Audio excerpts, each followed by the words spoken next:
Bonjour Rosette Poletti. Bonjour. Vous êtes parmi bien d'autres choses spécialiste en soins palliatifs, en accompagnement du deuil. Vous êtes aussi chroniqueuse pour le Matin Dimanche depuis de très nombreuses années. Alors, cette mort, cet apprivoisement de la mort par la thérapie du cercueil, qu'est-ce que vous en avez pensé ? Moi, j'ai pensé que c'était une façon de le faire. Je me rends compte, chez nous, je ne connais pas quelque chose de semblable, mais c'est vrai qu'il y a un intérêt plus grand ces dernières années pour la mort, pour comprendre ce qui s'y passe, pour en prendre le contrôle d'une certaine manière. On a chez nous, par exemple, quelque chose qui s'appelle les directives anticipées. Et il y a des sortes de séminaires où les gens peuvent apprendre à remplir ces directives anticipées. C'est comme une reprise de contrôle sur la mort. On en parle plus, beaucoup plus qu'il y a 20 ans, 30 ans.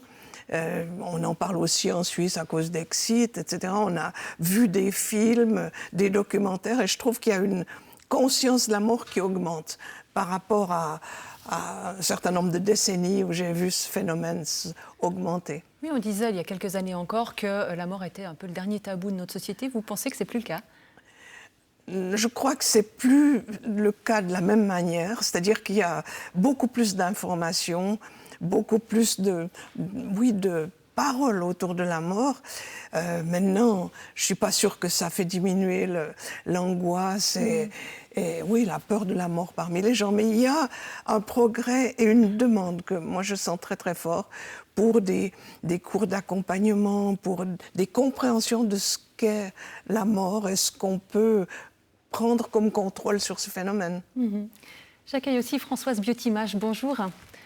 Alors vous êtes de formation historienne du droit, mais vous vous passionnez pour l'histoire de la mort et des pratiques mortuaires aussi depuis de nombreuses années, notamment en Asie. Alors vous, qu'est-ce que vous avez pensé de cette thérapie du cercueil ? Que c'est très asiatique. Parce que précisément, nous avons affaire fort probablement en majorité à des gens qui sont bouddhistes. Or, l'ascétisme, la méditation, voire la mortification sont des phénomènes bouddhistes bien connus et depuis le début.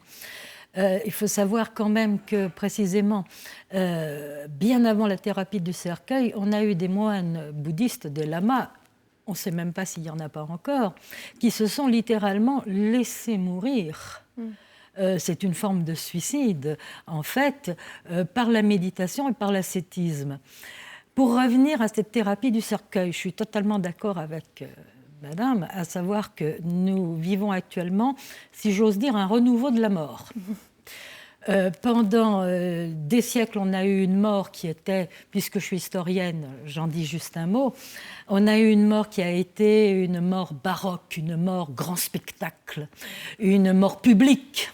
Même dans les villages. Par exemple ? Eh bien, hors ce qui est vraiment le grand cérémonial de cour de la mort des rois et des reines, qui se faisait en présence d'une population très importante de courtisans, même dans les villages, on visitait les morts. L'agonisant n'était absolument pas abandonné tout seul dans son coin. Non seulement il y avait sa famille, mais il y avait tout le village qui défilait devant son lit. Donc la mort était quelque chose de public. Je ne dirais pas que c'était un spectacle, mais presque. Et donc on a eu ce phénomène de la mort visible, de la mort tout à fait connue, reconnue, fréquentée, jusqu'au XVIIIe siècle. Puis au XVIIIe siècle, alors c'est un paradoxe parce qu'en même temps on a les sciences qui sont en train de monter, celles qui vont précisément redonner vie à la médecine. Et de l'autre côté, à partir du XVIIIe siècle, on cache la mort. Les cercueils se referment. Puisqu'on est dans les cercueils, il faut savoir que les cercueils étaient ouverts, voire parfois même sans couvercle, pendant des siècles, et que tout d'un coup on va refermer les cercueils. Et pas seulement l'abattant du bas du corps, mais l'ensemble du couvercle. Donc, on enterre à cercueil, on fait l'enterrement à cercueil fermé. Et donc, pendant toute cette fin du XVIIIe et surtout, bien entendu, au XIXe siècle, au début du XXe siècle, la mort est cachée. On ne visite plus les mourants, les morts, on les cache, à telle enseigne d'ailleurs que même autrefois, lors de l'enterrement, on avait des parures qui se mettaient sur les maisons. On avait un cheminement qui se faisait jusqu'au cimetière. Ça fait 50 ans que ça n'existe plus. Mais aujourd'hui, justement, vous disiez, Rosette Poletti, les gens sont demandeurs, ils ont un certain besoin de contrôle. Donc, ce n'est pas seulement la mort sociale, comme vécue jusqu'avant le XVIIIe siècle, c'est cette mort individuelle sur laquelle on veut avoir un contrôle, c'est juste ? Un certain contrôle, oui. On a maintenant ces sortes de contrats obsèques, on a des gens qui préparent leur mort, qui veulent préparer, par exemple, comment les obsèques doivent avoir lieu. Ils ont ce désir de comprendre et de reprendre le contrôle. Et de comprendre aussi comment ça se passe. Des livres comme celui du professeur de soins palliatifs suisse, M. Borasio, sont vendus largement parce qu'on voudrait savoir, il va se passer quoi, ça se passe comment, est-ce que tout le monde étouffe, comment, il y a une demande. Mais c'est illusoire quand même, parce qu'on peut préparer ses obsèques, mais on ne sait quand même pas comment ça va se passer. Absolument. Le passage, justement. Absolument. Mais je pense que ça va avec notre individualisation, si on peut dire, très forte dans notre société. On est responsable, on prend le contrôle, on décide, et puis on va jusqu'à quelquefois décider sa mort dans les possibilités qu'offre le suicide assisté. Mais justement, c'est ce dont vous parliez, là, préparer très précisément ses obsèques, etc. Est-ce que c'est une bonne chose ? Est-ce que la presse, c'est pas l'affaire des vivants, de ceux qui restent ? Alors c'est clair, moi je suis tout à fait certaine qu'on peut émettre des souhaits, mais que c'est aux vivants qui restent de pouvoir créer quelque chose en regard de ces obsèques, de pouvoir y mettre leur désir aussi. Et c'est au fond frustrer ceux qui restent que de dire je veux ça. Et quelquefois les demandes sont tellement difficiles à prendre en compte qu'on met ces survivants dans une difficulté très grande par rapport à ces demandes. Mais Françoise Biotimache, finalement, est-ce que c'est si neuf de vouloir avoir un contrôle sur la mort ? Parce que je lisais un de vos articles où vous citiez notamment les funérailles des pharaons. Enfin, dans l'Égypte ancienne, c'était l'affaire d'une vie que de préparer son tombeau. Absolument. On ne se rend absolument pas compte que pharaon ou simple scribe, bon, pour les gens du peuple, c'est totalement différent, quoique. Mais disons, même pour la classe moyenne, si tant est qu'il y en ait vraiment eu une en Égypte dans l'Antiquité, préparer sa mort, c'est l'histoire de toute sa vie. Puisque entre le tombeau qu'il faut parfois bâtir, on ne parlera même pas de Khéops, Képhrène et Mykérinos, on parle du simple scribe qui se fait creuser une mastaba. Mais les bijoux, les amulettes, tout le mobilier funéraire qu'on va retrouver ensuite dans les tombes. Et ça, c'est vrai pour Toutankhamon, mais c'est aussi vrai pour les gens les plus humbles. Bon, mais surtout, ce qui coûte le plus cher et ce qui va demander des années d'économie, c'est le fameux livre des morts. Alors c'est une splendeur, on en connaît, on en a à Paris, les plus beaux, parmi les plus beaux, il y en a à Turin, au musée à Turin. Bon, ce sont des merveilles qui, Dieu soit loué, nous expliquent la pensée égyptienne de la mort. Mais faire un livre des morts, obtenir de pouvoir se payer un livre des morts, ça, c'est les économies de toute une vie. Les Romains, alors pour revenir exactement à ce que disait Madame tout à l'heure, les Romains aussi voulaient absolument contrôler ce qui allait se passer après leur mort. Ah, c'est pas tout neuf non plus. Alors. Ah non, je vous rassure, ça fait des millénaires que ça dure. Et là encore, parfois, c'était pas si simple, même à Rome. C'était pas si simple de pouvoir y parvenir. Et aujourd'hui, effectivement, on commence à revoir des extravagances funéraires tout à fait extraordinaires. Parce que d'abord, nous avons maintenant des gens qui sont extraordinairement fantaisistes. Et donc, en particulier, je vais vous donner un cas, puisque nous sommes dans la thérapie du cercueil, alors cercueil oblige. Maintenant, nous avons vraiment des cercueils qui sont de véritables œuvres d'art. Cercueil Poisson, cercueil Ferrari, je plaisante pas, c'est vrai. Et il y en a, ça fait déjà une quinzaine d'années, je crois, à tout le moins, que ça existe. Mais alors maintenant, on a des choses encore plus extraordinaires. Et en Suisse, vous l'autorisez, donc j'imagine que vous devez avoir ce problème-là. C'est les cercueils écologiques. Oui. en matériaux complexes, papier, de matériaux... Biodégradables. Voilà. Eh bien, ce n'est pas si simple que ça. D'accord. Parce que, par exemple, en France, on a des exigences légales très précises. Et dans beaucoup de pays, actuellement, ce n'est pas possible. Alors, en Suisse, vous l'avez. Je crois qu'en Belgique et en Grande-Bretagne aussi, c'est autorisé. Mais chez nous... Alors, les funérailles, préparer très précisément, encadrer le moment de la mise en terre, etc., c'est une chose. Mais vous avez aussi, dans le cadre de séminaires que vous donnez, vous proposez la possibilité de se représenter la mort, se représenter ce passage. Ça se passe comment? C'est au fond, à travers des visualisations qui sont dérivées de toute la tradition des méditations dont parlait Madame. Et ce sont des visualisations où on invite les gens à entrer dans une sorte de relaxation et puis ensuite d'imaginer, il y a différentes sortes, comment ils n'ont plus la capacité de respirer et qu'est-ce qui se passe pour eux après et qu'est-ce qui se passe, qu'est-ce qu'ils ressentent, etc.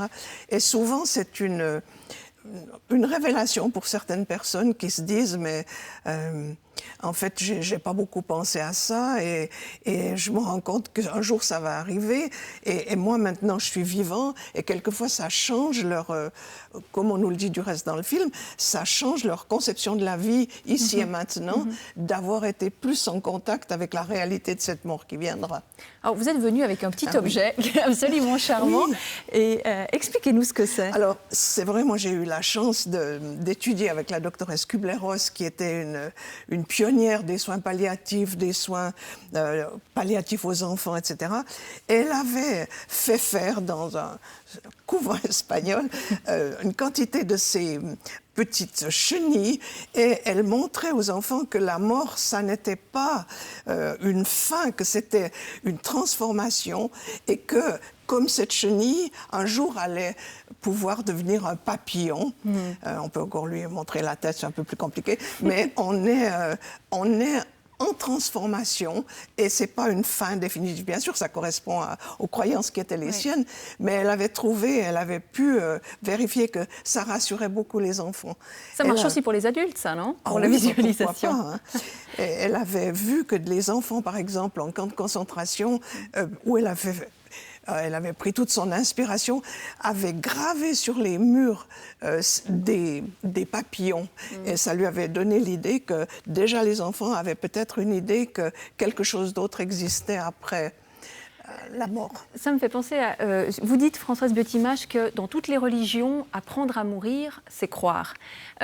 Aujourd'hui, dans une société où la croyance, les religions en tout cas, la croyance c'est encore autre chose, mais sont en être recul, comment mourir? Oui, justement. Vous avez promis quelques grandes questions. Ah oui, alors là, vous me gâtez. Précisément, actuellement, on est confronté à un dilemme, parce que nous avons d'un côté, la continuation de l'esprit religieux, avec toujours la croyance dans l'au-delà, le paradis, l'enfer, le purgatoire, enfin, tout ce qu'on peut imaginer, puisque chaque religion a son paradis, etc. Mais d'un autre côté, nous avons actuellement effectivement tout le problème de l'avancée des sciences, de l'avancée des techniques qui apportent d'autres réponses. Pour revenir sur ce que Madame disait, précisément, on peut mimer, c'est un peu ce qui se passe dans ce reportage, on peut mimer la mort, on peut même essayer de la sentir dans son corps par une relaxation, etc. Mais il y a des expériences qui vont beaucoup plus loin, qui sont faites depuis le 19e siècle, les expériences de mort avancée. On sait maintenant que beaucoup de gens, lors d'opérations chirurgicales, d'accidents, etc., ont eu une vision de l'au-delà. C'est-à-dire d'après vraiment la vie. Les sciences nous apportent peut-être une réponse. Et cette réponse n'a rien à voir avec la religion. On n'est sûr encore de rien. J'en demeure totalement d'accord. Mais il y a quand même un nombre de témoignages tels qu'on peut se poser quelques petites questions. Donc, au-delà d'une simple croyance, nous avons maintenant des moyens techniques, des moyens scientifiques, nous avons des possibilités. Plus ça va aller, plus nous en aurons. Même des possibilités précisément qui sont des possibilités de relaxation, de décontraction, etc., qui vont nous faire approximer du doigt la mort, je pense, je crois. Est-ce que justement ce que la science peut nous dire maintenant de ce qui est proche de la mort, ça change notre façon de l'appréhender? Est-ce que peut-être on en a moins peur qu'autrefois? Alors, les gens qui ont eu ces expériences de proximité de la mort, souvent, après, disent qu'ils ont moins peur, parce qu'ils ont justement vu, au bout de ce tunnel, ils ont senti cet amour, etc., etc. Alors oui, pourquoi pas. Je crois souvent que ce qui fait le plus peur aux gens, enfin ils me le disent dans les cours, c'est plus mourir qu'être mort. Après, on est tous en train de vivre sur la base d'une hypothèse non vérifiable, vraiment. Donc voilà, après c'est une question de croyance souvent, mais le mourir, peut-être souffrir avant de mourir et ensuite ne plus être là et penser aux conséquences que ça a sur la famille, sur tout ça. Pour eux, je crois que quelquefois c'est même plus inquiétant que vraiment où est-ce qu'on est après. Oui, c'est ça, c'est qu'en fait, ce qui a beaucoup préoccupé l'être humain pendant des siècles, c'est-à-dire l'au-delà, l'après, c'est quelque chose qui est passé au deuxième plan aujourd'hui. Oui, moi je trouve, oui. Oui. Et vous l'expliquez par ce recul des Déjà, religions? le recul du religieux, c'est-à-dire qu'avant, les gens, on le trouve chez des personnes très âgées, quand j'ai fait des cafés deuil avec des personnes très âgées, il y avait quand même très fortement cette peur de l'enfer, du purgatoire, etc. Et au fond, ça, on le trouve moins maintenant, et les gens donc peuvent se centrer sur autre chose que sur ces conséquences qu'on leur prédisait auparavant. Vous dites aussi, Françoise Biotimage, que demain, bien mourir, ce sera d'abord bien vieillir. Donc on est de nouveau, c'est vrai, dans cette préoccupation de la vie, en fait, plutôt que de la mort. Je crois que, et c'est très récent peut-être, les très grandes maladies qui existaient avant, mais qu'on a vraiment comprises et découvertes récemment, SIDA oblige, on fait passer peut-être au second plan la peur de mourir, et plutôt on est passé à la peur de la souffrance.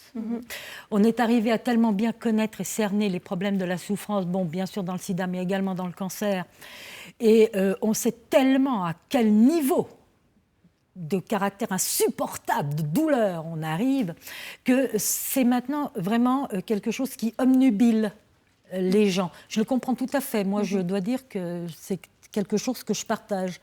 Et on arrive peut-être maintenant à avoir plus peur de mal vieillir, d'agoniser, comme on disait autrefois, de souffrir abominablement, plus peur encore que de mourir. Alors heureusement, pour reprendre le mot que Madame a cité, et je m'arrête là bien sûr, ce sont les soins palliatifs. Heureusement qu'on a inventé ça.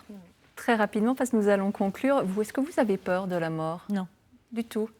Vous la fréquentez par les écrits depuis longtemps? J'ai la foi. Et vous, Madame Poletti? Moi aussi, moi j'ai bien sûr un petit peu d'angoisse comme tout le monde, mais je veux dire que j'ai quand même eu l'occasion tellement de côtoyer que je crois que ça peut se passer dans de bonnes conditions. Merci beaucoup, mesdames, toutes les deux, d'avoir participé à cette émission. Mais je vous en prie. Merci à Philippe. Et si vous souhaitez y réagir, vous pouvez nous écrire à l'adresse fautpascroire@rts.ch ou alors poster un message sur notre page Facebook.